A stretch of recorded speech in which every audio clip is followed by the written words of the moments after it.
blessed by an angel's voice.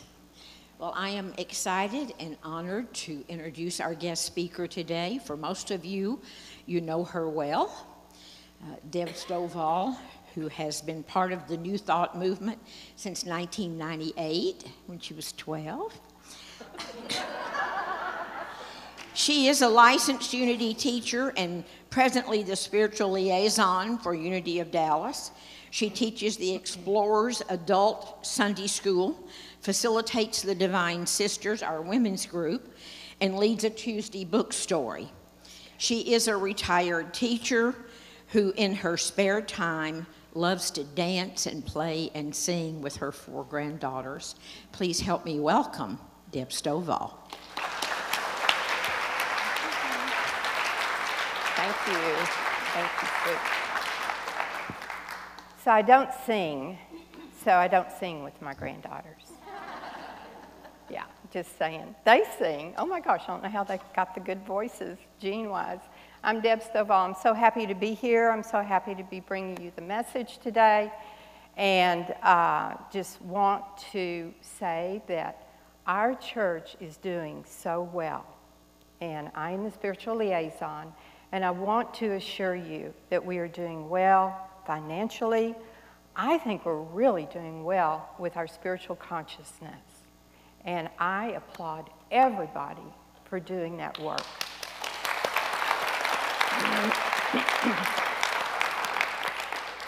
It's amazing, I think, without a minister, that we do maintain a high spiritual consciousness. And of course it's possible, right? Of course it's possible. If we're all doing our spiritual work, if we're all doing our spiritual reading, our meditating, our praying, all of it. And, oh my gosh, I just saw my son. I didn't know they were coming. My son and daughter-in-law and husband are on the front row. Welcome.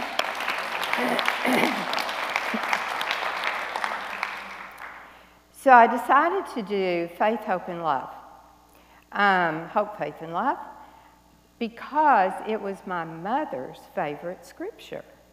And she had a cross that hung in, I get a little teary, that hung in her bathroom that had those 3 words on it.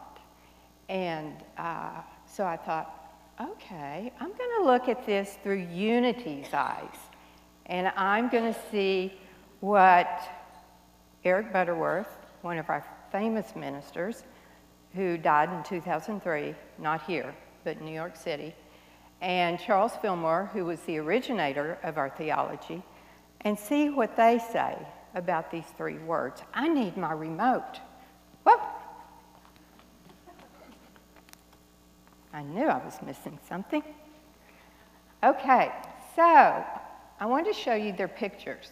So here's Myrtle and Charles Fillmore, and you can see when they were young, when they started the movement in 1890 is when they started dreaming up this amazing school of thought, and then when they're older. He died when he was 94, she died when she was 86. So profound people. I think he channeled this school of thought. It is so complex. I went to LUT school, licensed teacher school, for 5 years, and I feel like I only scratched the surface. And then I've been studying ever since then, total of 10 years, and I still, when I read him, it just makes me, it challenges me to understand the philosophy, the theology, and she was the heart of the movement. So she was all about prayer. She healed herself from tuberculosis, took her 2 years of meditation back in the early 1900s. And Charles is the head. So he was the intellect, the intellectual one. He would meditate sometimes for 4 hours a day. And I feel like that's when he got his downloads. That's when he got his information. So let's look at the word hope first. So Charles says, hope is the expectation of good in the future It is a quality of the ego, or what he called the sense mind, because it is subject to time. I hope I get this job. I hope she calls me. I hope I make a new friend today. So can you see it's couched in maybe, right? Maybe. So there's an indefinite feel to it. It's couched in time, so we say that it's part of what Charles Fillmore called our personality or our ego. Now faith is the assurance of things hoped for. Hebrews 11:1 from the Old Testament. Now faith is the assurance of things hoped for. So we're starting, I just did a biblical tie together of those two words. Faith and hope. So let's just tie them together. So I've got to have faith to get what I want. I've got to have faith. I've got to really believe in it to get that job or to get that opportunity or to make a new friend today or whatever I'm asking for. So let's look at faith. Faith is a certain knowledge that our good is ours right now. It is of God. It is of God. It goes beyond time and space. So we have this book that we study from, the teachers study from. It's called Revealing Word. Charles Fillmore took every noun in the Bible and interpreted it. So this is his definition of faith, a certain knowledge that our good is ours right now. And that's a strong belief in unity. What we want and what we need, what we desire, is already ours. We say it all the time. It's already ours. It's already there. It's in what we call the field of abundance. It's in the field of God. Everything is already there. It's in God. And we are in God. So I call it the God Cafe. We can walk into the God Cafe, and there's a buffet laid out, and we can pick whatever we want off that buffet. New job, new husband, new friend. Nothing personal, Faith. But we can walk in there and pick out anything we want. And there is no cashier in the God Cafe. There's no one to pay.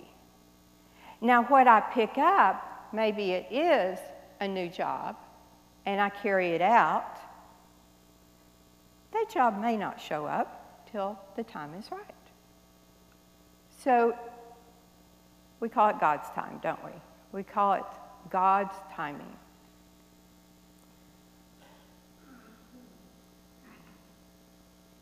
Faith is a magnetic power that draws unto us our heart's desire from the invisible spiritual substance. And we call God a spiritual substance. This is Charles Fillmore's words. Or we could call it energy. So faith is a magnetic power that draws to us whatever we desire. And faith is God. Faith is God. Faith is in the energy realm we call God. Faith is a deep inner knowing that that which is sought is already ours. By the way, God Cafes are a franchise. They're everywhere. They're everywhere. They're on the corner, they're next door to you, they're everywhere. So there's no lack of getting or wanting what we want and being able to have it.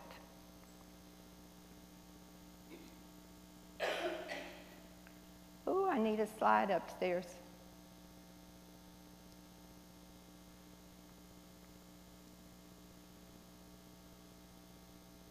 Jennifer, where are you?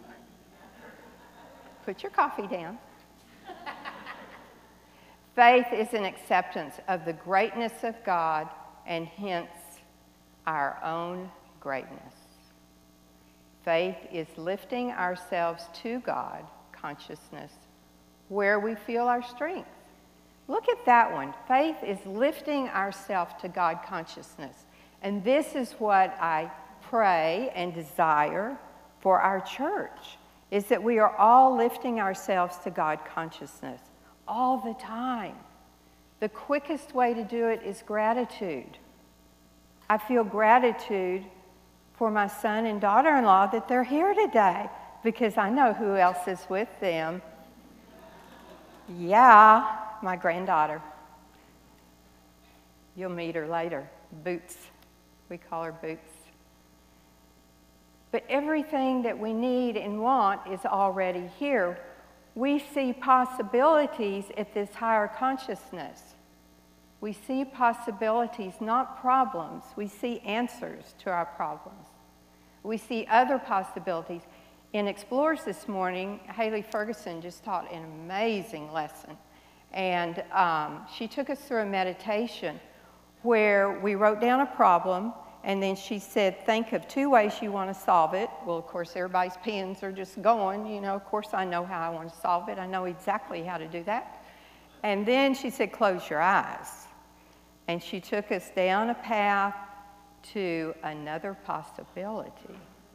It was magic. I came up, everybody came up with something we had never dreamed of. She took us to the God Cafe. That's what happened in there. If we slow down enough, if we take the time to move out of our ego minds, move out of your ego mind, quickest way is to think gratitude. Just think gratitude. I'm so grateful for my granddaughter. And I am instantly out of ego. And now think about my problem and see what comes up. At this place, you do not receive what you pray for, you receive what you expect.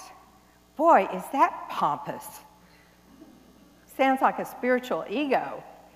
You get what you expect. Yes, we can expect what we need and what we want. Of course we can. We're spiritual beings. I call us God knockoffs. We're made of God energy. We can have anything we want. As Jesus said, you can do what I do and even greater things. And we can. Slide, please, ladies. What is the great desire of your heart? Okay, here is a recipe. Here's a recipe for how to do this. How to manifest what you want, from Reverend Eric Butterworth. Reach out to your desire. Form a picture in your mind of you receiving what you have asked for. So if you get a picture of that new job, see yourself at the job. See yourself there. See yourself already working. I remember when I first learned how to write those letters when I was interviewing for a job, and I was told to write your cover letter, and it says, at the end of your letter, I am going to enjoy so much working with you, as if I'm already there. I don't know who told me that. It was before I entered New Thought. But that's what this is. Imagine yourself already doing or already having that which you want. And then let go. Let go of the outcome. Let go and let God. And then you see it. We're going to do it at the end. You see it blowing away or floating to God or floating to the Christ within. This is a quote. This was interesting. So I read Eric Butterworth all the time. I love this man. So he quoted this man named George Santayana, who was a Spanish-American philosopher. I've never heard of him. Obviously somebody he followed. And this man said, think large, think broad, think big, think good, and let this faith consciousness become a whole way of thinking. So don't think small. I had a friend one time, a real close friend. She said, Deb, you're playing a small game. It was like 25 years ago. And I'll never forget that. She was quite a bit older than me, still living. And I think she's proud of me now. I think I stepped up my game. But what a great thing to tell someone. Boy, you talk about being jarred. We were just having a nice little lunch, right? Yeah, you're playing a small game. So, okay, I'll work on my game. Faith thinking will lead you into the greatness of life that you envision for yourself. Look at those words, faith thinking. So if you walked around all day, every day, knowing that all is well, and I love these words, divine order. Everything is always in divine order. Even the bad stuff, I call it backtracking. If you backtrack and look at the bad stuff that has happened in your life, you will notice, oh, that good came out of that. Oh, wow, if that hadn't happened, I wouldn't have done this, and I wouldn't be here. Oh, my goodness. It's always in divine order. It's always in divine order. Faith is contained within love. Love is God. Therefore, faith works miracles and manifests desires because it is spiritual substance, and anything is possible in God. So there's the love piece. I want to read you this story. So this is a story that apparently Eric Butterworth read sometime in the 70s. He died in 2003. And he read it at one of his sermons. By the way, he had 2,000 people in his congregation. In New York City, he had to move his services to Carnegie Hall to hold all the people. It's a wonderful, wonderful minister. So he reads this story. Once the Ralph Edwards program called This Is Your Life depicted an account of the actress Marjorie Rambeau, who had been in an accident after which she was told by her doctors that she would never walk again. She had been playing roles on television which showed her seated. Finally, she was able to stand, but not to walk. At this time, she was called in to play a role in the production of A Man Called Peter, the life story of Peter Marshall, and was to sit in the front pew of the church. She was directed to stand with the congregation, after which the camera would pan away as the rest of the actors walked out of the church. One of Peter Marshall's stirring sermons was being delivered by the actor. If you believe, and if you get that faith into your heart and mind, and if you step out on that faith, you can do amazing things, the actor said. Suddenly, and without explanation, Miss Rambeau forgot that she was acting. She heard only the message and was thinking on the level of God mind. The receptacle she created in her mind was filled by the Spirit, and when the time came for the congregation to rise and walk out, she got up and walked out with them. An alert cameraman, amazed and excited though he was, caught the miracle on film. The entire cast felt something strange, dynamic, and wonderful happening as this woman made her way, haltingly but surely, down the aisle. She continued to stand and walk. The magic of faith thinking had enabled her to break through the block of physical incapacity. Wow. Isn't that astounding? So this woman, not only did she forget that she was an actress at that point, she got totally into that sermon, so much so that she went into her spirit, she went into the Christ mind, and felt and saw what was possible, and stood up and walked out. So I love that, faith thinking, to always think that everything is possible, to always know there's a God Cafe on the next corner. And it works. It truly works. There was another story that he also told that a woman with MS healed herself through prayer and meditation.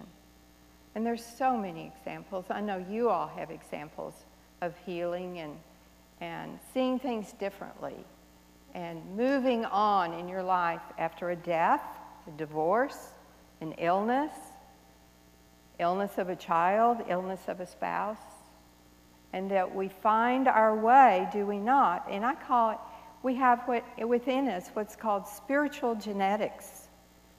And the spiritual genetics are the faith, hope, and love. And the spiritual genetics tie them all together and make things happen if, there's an if we choose to use them.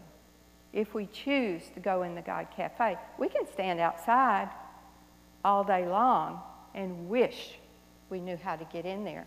But the God Cafe doesn't have any doors on it. There's no doors, so there's no lock. You're free to go in and out. So why not go in and ask for what you want? So for the meditation, we're going to do this. Charles Fillmore called our theology practical Christianity. The reason he called it practical, because he wanted us to practice what he had learned. He said it doesn't work unless we practice it. You can leave today and say, oh, that was a nice little sermon, you know, okay. Wow, I got so many problems. I just got so many problems. Catch yourself and say, no, I'm going to do faith thinking. Let's close our eyes and take this into meditation.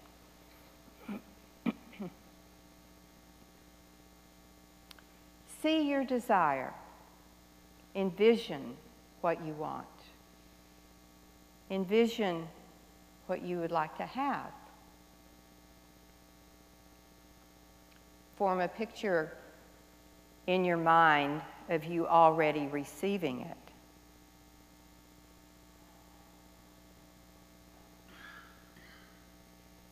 And feel the feelings around having received it.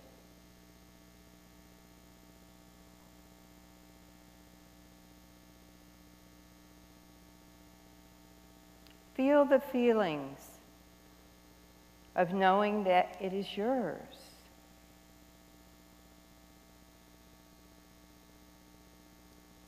Claim it. Own it.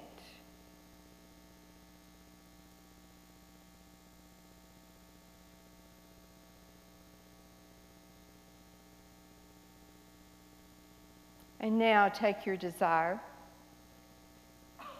and let it go to Spirit. Let it go to God. Put your hand on your heart and let it go within to your Christ mind, to God within. And feel those feelings of letting it go. Letting it go, knowing that it is already coming to be. It is already around you. It has already arrived. And we know that now. We feel that now. We feel that knowingness of divine order. We feel that knowingness of abundance. We feel the knowingness that all is well. And we say, thank you. Thank you, God. Thank you, Spirit, for all that we have, all that we are. In the name and power of Jesus the Christ. Amen. Thank you so much for being here. I hope that you realize that all your desires are now in this room and they're all happening. Thank you, you all.